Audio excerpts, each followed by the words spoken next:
This video is sponsored by CuriosityStream. Get access to my streaming video service, Nebula, when you sign up for CuriosityStream using the link in the description. Many things could cause people to flee to the stars, be it a flight from ruin or a pursuit of new worlds and opportunities, but such an exodus might be a protracted or even perpetual state around which a civilization might arise.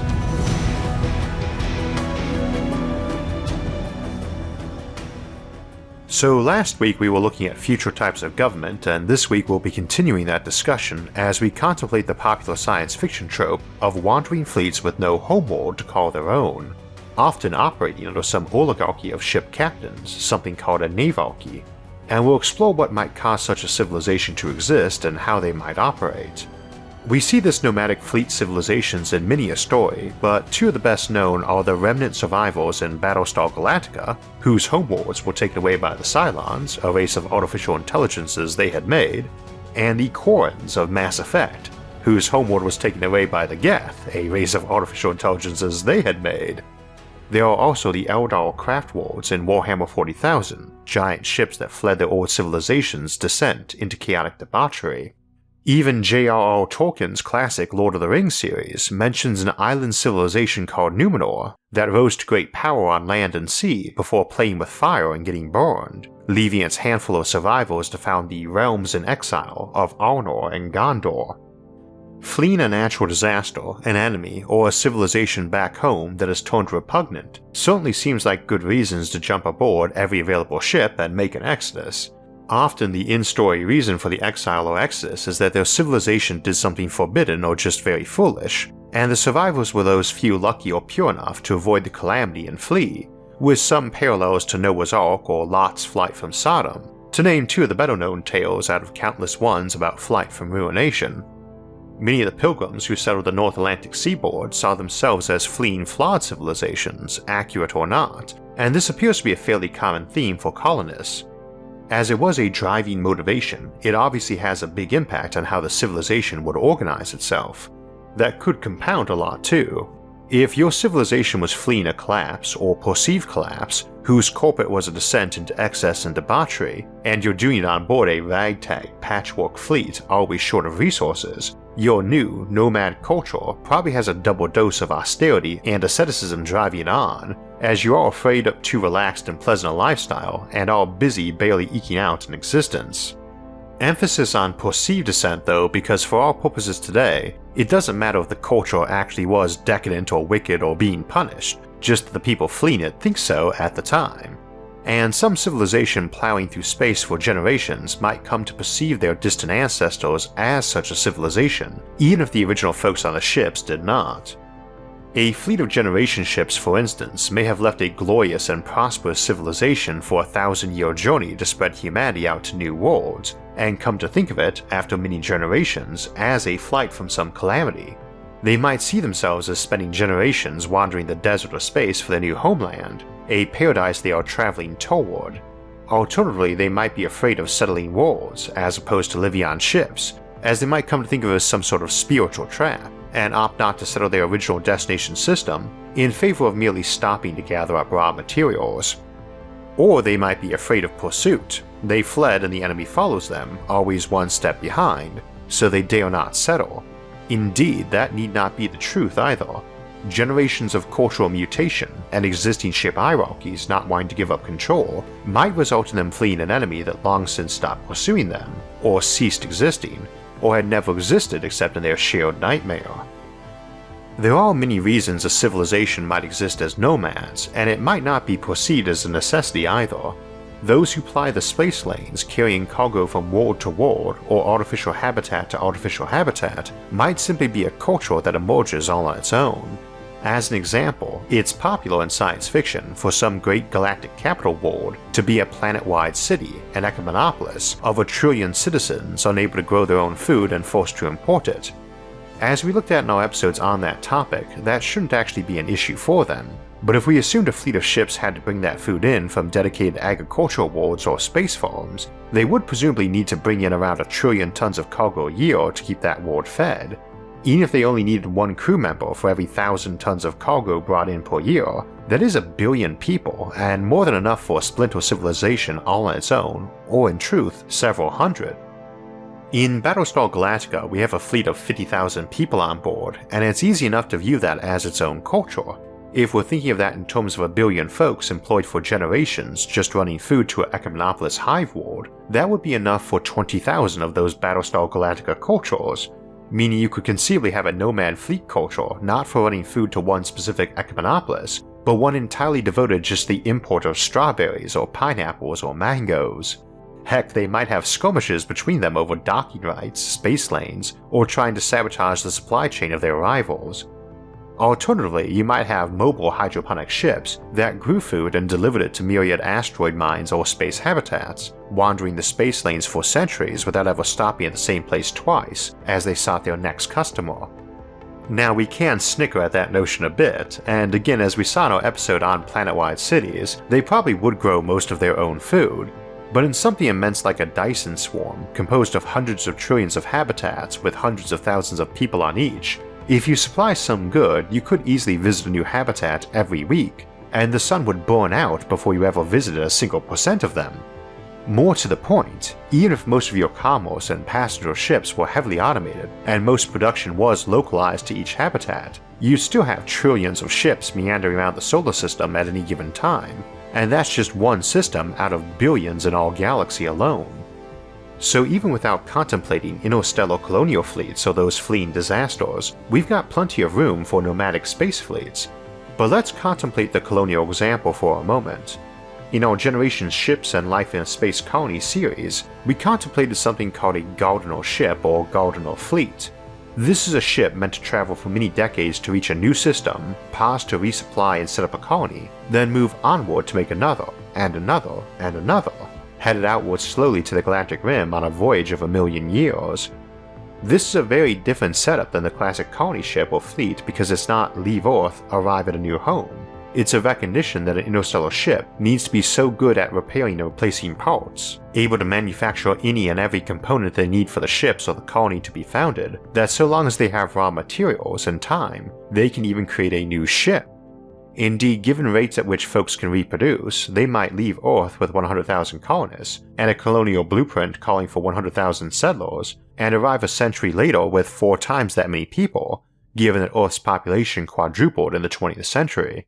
So they arrive at the original destination with 4 times as many folks as they need, and the manufacturing capability to make all the materials those colonists would need. They just park around some resource-rich asteroid or moon, resupply and refuel, drop off however many folks want to stay, and depart with cargo holds full of raw materials for them to turn into more colonial gear at the next location. They may even decide to build more ships, specialized ones to become more of a fleet or armada, or clones of a single one that depart towards different trajectories for other uninhabited systems. This is a culture, and these are nomads. They probably contain many ships, they may occasionally be joined by faster ships with less cargo or better drives from home or from prior colonies, or just elements that didn't slow down to colonize worlds and caught up with them eventually. They may have pieces of the fleet that lingered after they left and run to catch up, or vanguard elements that raced ahead to lay groundwork, or which broke off to settle some neighboring stars and returned to the main fleet at the next destination. Due to the slow travel time through interstellar space, such tangents and splits might last many years or even decades before a reunion, causing much cultural divergence inside the fleet. I can imagine a scenario where a large fleet like this traveled at 10 or 20% of light speed to a new destination a century away, while subfleets broke off to get all the other neighboring systems along the way. Of course, we also have the option of interstellar laser highways, which allow near light speed travel, but must be set up at the destination first to slow the ships down, so that a vanguard might race ahead to a rallying point 100 light years ahead and build that terminus laser highway spot to slow its siblings down as they all spread out to settle worlds, building pushing lasers to send them on their way to that rally point, and all met up there over the course of a decade or so for some big festival and council and shipbuilding and overhauling enterprise before heading on to do it again. Some might remain behind to serve as colonists or local interstellar commerce, others break for another destination as a new fleet, others might continue on with that original all the way to the edge of the galaxy or even beyond. It does beg the question of who is running the show on all these ships, and while there are many options, it would seem like the natural default path would probably tend to be the captains, and that when working in groups they'd have some council of captains or an admiral, appointed or elected or picked on seniority or ship size or strength or whichever. Incidentally, anytime you have multiple ships, the person in charge is an admiral, or some other title besides captain like commodore, and the ship they are on is called their flagship. A bit of a tangent, but something that's always irritated me about Star Trek, be it Captain Kirk or Picard, they are running the Federation flagship and always worried about getting promoted to admiral and stuck at a desk back on Earth. In practice, Picard for instance would have been an admiral and Riker would have been his flag captain, running and commanding the actual ship. Obviously, future or fictional fleets can run themselves however they like, but in general military units have a commander in charge of a unit composed of many smaller units, who each have their own commander. The overall commander doesn't try to simultaneously run one of those smaller units, as they are busy running the whole show, though of course many are prone to micromanaging, often to the despair of the sub-commander in charge of whichever unit the actual commander spends their time with. A minor tangent, but something that tends to irritate me a lot about science fiction that aims for realism by borrowing modern or recent historical examples but then misapplying them. This could be a bit different in some ragtag collection of nomad ships though, where the guy with the biggest ship is in charge and the setup is much more feudal. You also don't necessarily need an overall commander. If the mission is conceptually straightforward, like colonizing, and takes decades per stop, each ship could pretty much run its own show and just have an informal council of whichever ships were present when they needed to call a meeting to pick their next destination. And a majority vote might not matter, as if 10 ships meet to pick their next destination and can't agree, 6 might go to one place, 3 to another, and a lone ship to yet another, and those 6 might get joined up by a squadron of ships from an entirely different fleet some centuries down the road. Countries kind of have to work with each other, shared borders that exist on a planet where the geography doesn't change much or quickly, but ships are mobile. Colonial Guern fleets really only require 2 inputs, raw materials and information. They need tech updates from back home and maps of tiny new things in their way or which might be useful to them, and what systems are getting colonized, since once you set course in interstellar space your trajectory could be locked in for centuries, and showing up at some system that got colonized a decade before, after you spent a century and generations getting there, is going to be an enormous blow. Imagine if your fathers and their fathers and their fathers' fathers had worked their whole lives to plan out and execute a mission to colonize HIP 41378, a system 348 light-years from Earth in the constellation of Cancer we found some exoplanets around a few years back. You've arrived only to pick up a signal from them as you were approaching saying "Welcome to Kepler Town, population 1 million, fuel and resources available for a fee. Resource poachers will be treated as hostile pirates." Remember that you're a mobile nation and culture fixated for generations on this destination. The impact is likely to be enormous and include options like despair or rage, not a casual shrug. We can think of these ships as incredibly autonomous, needing no input but raw materials abundant throughout the galaxy and information, and even the latter is optional in that you might have all the tech you need and be roaming so far out there is no information anyone else could provide, and yet these two things still represent a jugular vein in their own way. And that lets us discuss what the day-to-day life on a nomad ship or fleet would be like. Obviously your tech and resources matter a lot.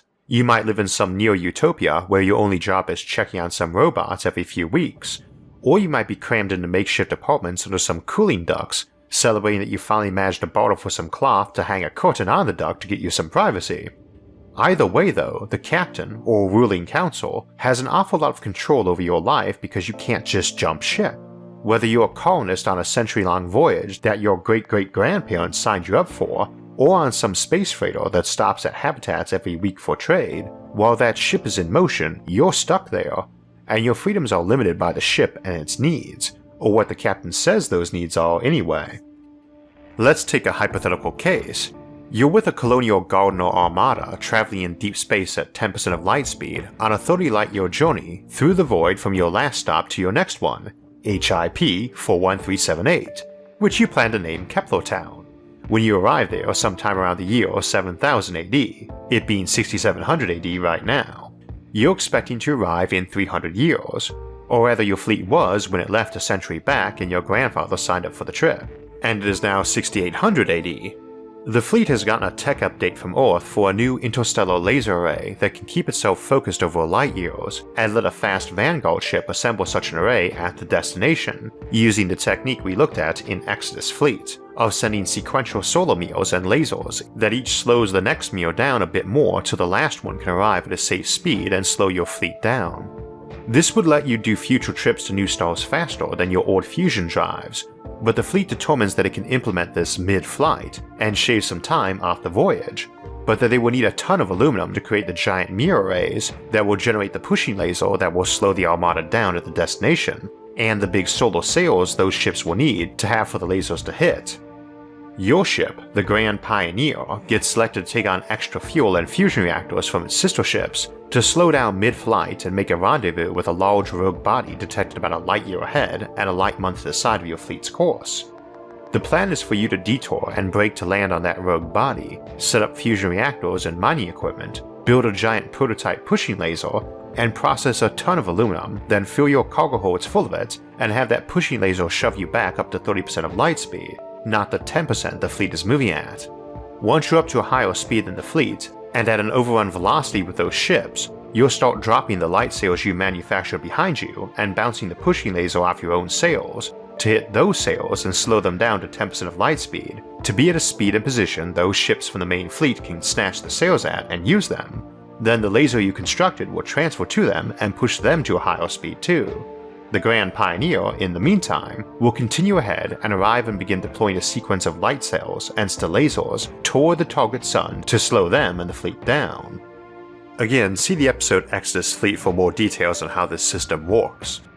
Now, this may or may not be risky. The fleet might have enough reserve fuel that fueling your ship for an early slowdown and minor course change wasn't a worry, and they'd still have enough fuel to slow down if the first part of your mission failed.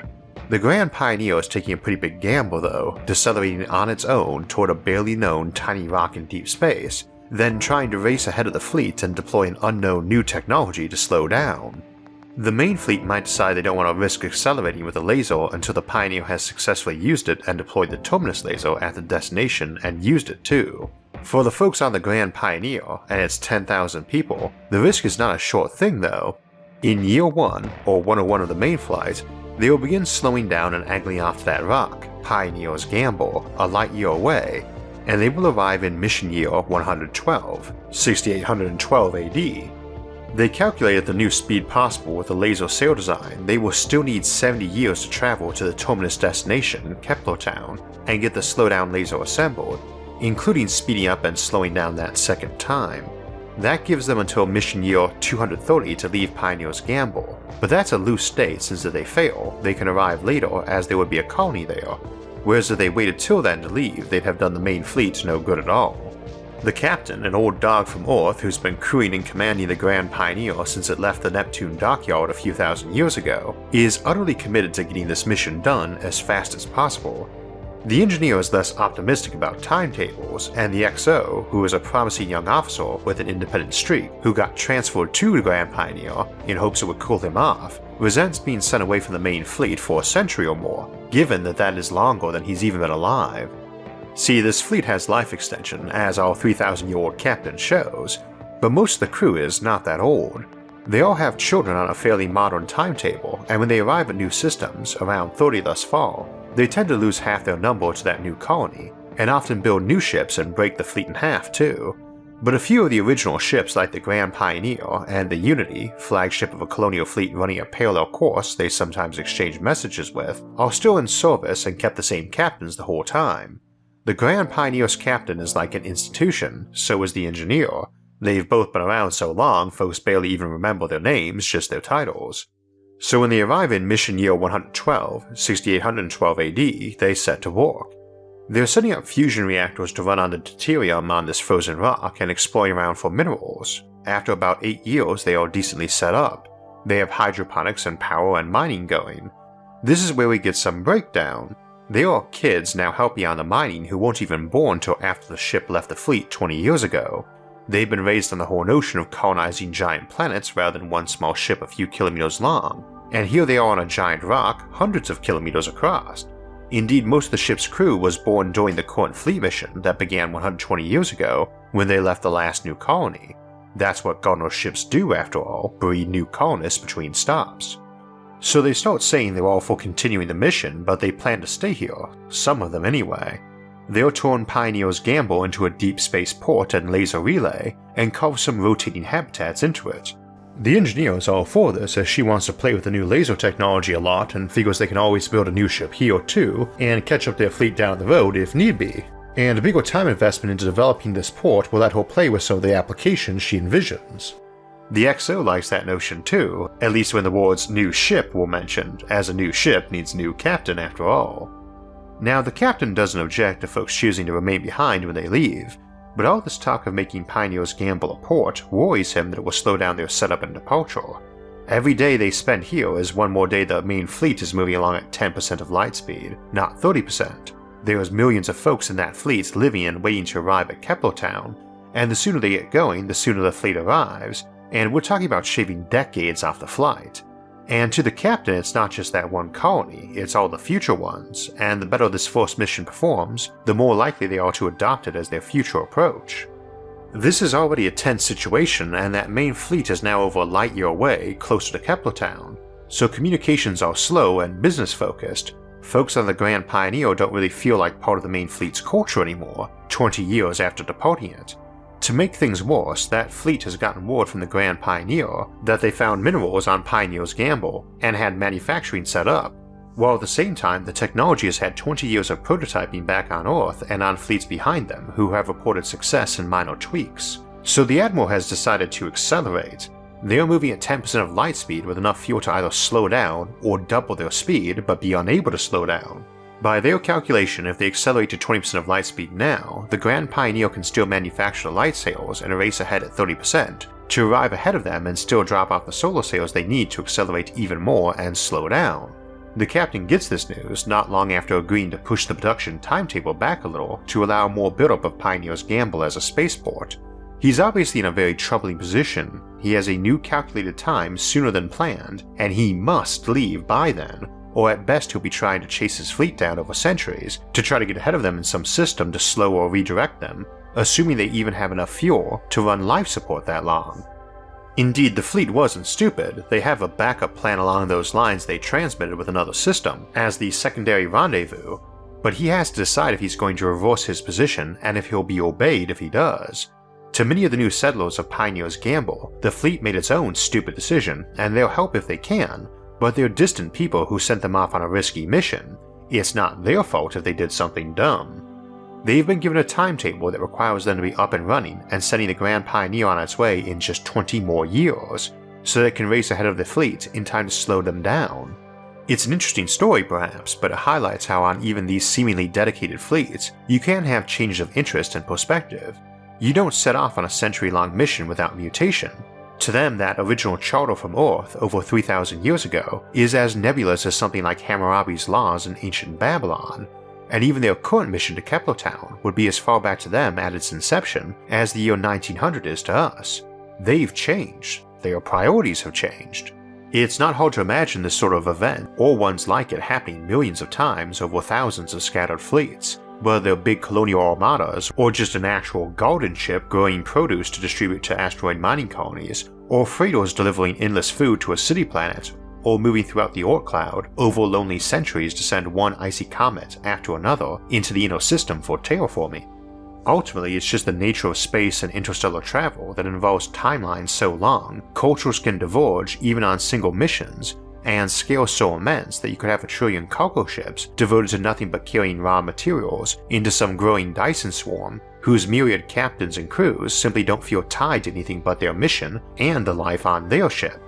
At most, they might have a kinship with fellow ships that tended to travel with them, or with ships in general against the larger cultures they serve or trade with, but each one would be an island nation all to itself, be it a democracy, a dictatorship, or some form of anarchic rule, and crews might range from millions on a single colony ship to a single lone crewman, captain of their own ship, and the various AI on board. As we saw in the arc of a million years, given enough time, such ships might develop their own unique ecosystems, and for the bigger ones even divulge into many specialized nations and tribes all on their own, inside that single giant ship. They might be nomadic not because they have some distant destination in mind, some promised paradise world, but rather because the ship is everything and they don't want to leave. To them, the ship is still unstationary, and everything outside is what is migrating and changing. In many ways, not too unlike Earth, which has traveled around the galaxy many times and moves through the sea of the night perpetually, but to us is stationary. In a way, we're all nomad civilizations, journeying through vast tracts of space and time. We'll get to our upcoming schedule in a moment, but I did want to give a quick thanks to everyone who has signed up for our streaming service, Nebula. If you're interested in signing up, we have started putting up all our episodes there now a couple days early, and without any ads or sponsors on them.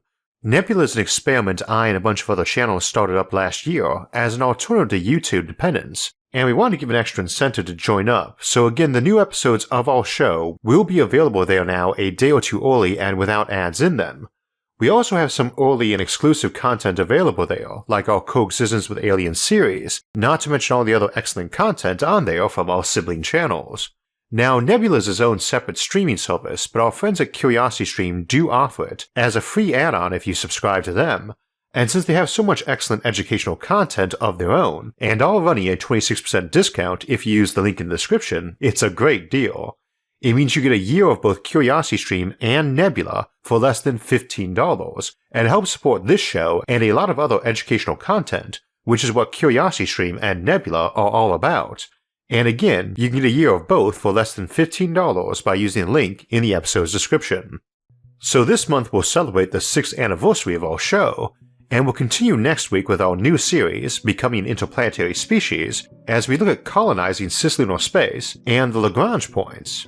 Then, for our 6th anniversary episode in 2 weeks, we'll be contemplating the future of fission, and in 3 weeks we'll return to the Fermi paradox to consider whether or not the rarity of phosphorus or other critical elements might be the solution for the apparent absence of alien civilizations. If you want to know us when those and other episodes come out, make sure to subscribe to the channel. And if you'd like to help support future episodes, you can donate to us on Patreon or our website, isaacarthur.net, which are all linked in the episode description below, along with all of our various social media forums, where you can get updates and chat with others about the concepts in the episodes, and many other futuristic ideas. Until next time, thanks for watching, and have a great week.